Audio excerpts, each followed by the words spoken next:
మీరు స్వాధీనపరుచుకొనుటకు నీ పితరుల దేవుడైన యెహోవా నీకు ఇచ్చిన దేశమున మీరు భూమి మీద బ్రతుకు దినములన్నిటిను మీరు అనుసరించి గైకొనవలసిన కట్టడలు విధులు ఇవి.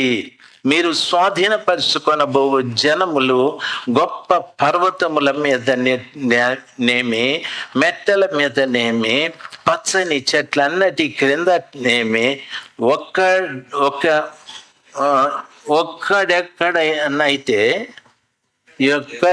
ఎక్కడనైతే తమ దేవతలను పూజించురో ఆ స్థలములన్నింటినీ మీరు బొత్తిగా పాడు చెయ్యవలెను. హల్లెలూయా. మొదటి ఏమంటాడంటే, మీరు స్వాధీనపరుచుకొనబో జనములు పర్వతాలు, ఆ తరువాత మెట్టల మీదను పచ్చని చెట్లన్నిటి క్రిందను మీరు స్వాధీనపరుచుకొనబో దేశం. ప్రియులారా, బాగా గమనించాలి. మధ్యరాత్రిలో దేవునికి కృతజ్ఞతాస్తుతులు చెల్లించడం ప్రారంభిస్తే ఇశ్రాయేలీయులకు ఇంకా ఏ భూమి లేదు, ఏ ఇల్లు లేదు, ఏ స్థిరాస్తి లేదు, ఏ చరాస్తి లేదు. దేవుని వాక్యం సెలవిస్తుంది.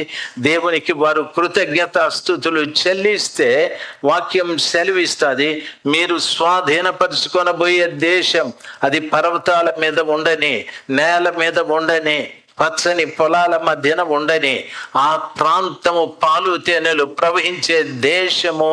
ఆ దేశాన్ని నేను మీకు అనుగ్రహిస్తానని ప్రభులు వారు సెలవిచ్చారు. హల్లెలూయా. ప్రభులు వారు ఆ దేశాన్ని మీరు స్వాధీనపరుచుకునేకి నేను సహాయం చేస్తానంటాడు. నేను చెప్పే మాట బాగా వినండి. మీకు ఇంతవరకు ఏమీ లేదు, ఇల్లు లేదు, వాకిల్ లేదు, ఉద్యోగం లేదు, చదువు కూడా సరిగా రాదు, ఆరోగ్యం సరిగా లేదు, కుటుంబంలో నెమ్మది లేదు, సంతోషం లేదు. మధ్యరాత్రిలో లేచి దేవునికి కృతజ్ఞతాస్తుతులు చెల్లించండి. మధ్యరాత్రిలో లేచి దేవునికి కృతజ్ఞతాస్తుతులు చెల్లించండి. దేవుని వాక్యం సెలవిస్తుంది, దేవుడు మీకు తెలియనివన్నీ కూడా మీరు స్వాధీనము చేసుకునేటట్లు ప్రభు సహాయం చేస్తాడు. ఇజ్రాయేలీలకు తెలియదు అది పాలు తేనెలు ప్రవహించే దేశం అని. ఇజ్రాయేలీలకు తెలియదు అది నెఫీలీలు ఉన్న దేశం అని. ఇజ్రాయేలీలకు తెలియదు అది పర్వతాల మీద ఉన్న పట్టణం అని. అటువంటి గొప్ప దేశమును ఇజ్రాయేలీలకు బానిసలుగా ఉండి ప్రయాణం అయిపోతున్న బిడ్డలకు అవన్నీ స్వాధీనం చేసుకోవటానికి దేవుడు సహాయం చేశాడు. అన్నీ స్వాధీనం చేసుకోవటానికి ప్రభు సాయం చేశాడు.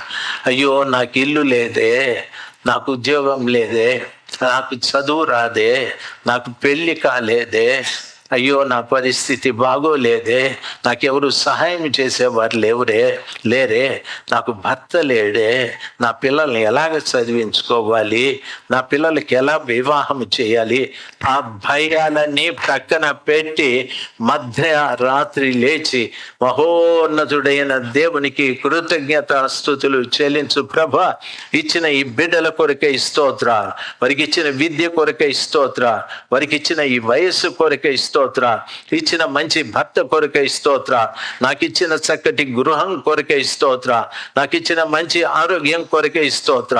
ఎంత మంది అనారోగ్యంతో ఉన్నారో ఆ బిడ్డలందరి కొరకు స్తోత్ర. ఎంతమంది అవివాహితులుగా ఉన్నారో ఆ బిడ్డలందరి కొరకు స్తోత్ర. ఎంతమంది చదువుకుంటున్నారో ఆ బిడ్డలందరి కొరకై స్తోత్ర. ఎంతమంది నిరుద్యోగులుగా ఉన్నారో వాళ్ళందరిని బట్టి స్తోత్ర. మధ్యరాత్రిని సర్వశక్తిమంతుడైన దేవుని పాదాల చెంత కృతజ్ఞతాస్తుతులు చెల్లించండి. నీవు అనుకొనని రీతిగా, నీకు తెలియని రీతిగా, ఊహించని రీతిగా గొప్ప ఆశీర్వాదాలు నీ ముందుకొచ్చి నిలబడతాయి. మన దేవునిలో ఉన్న గొప్పతనం అది. మన దేవునిలో ఉన్న గొప్పతనము అది. కృతజ్ఞతాస్తుతులు అర్ధరాత్రిని మీరు చెల్లించండి.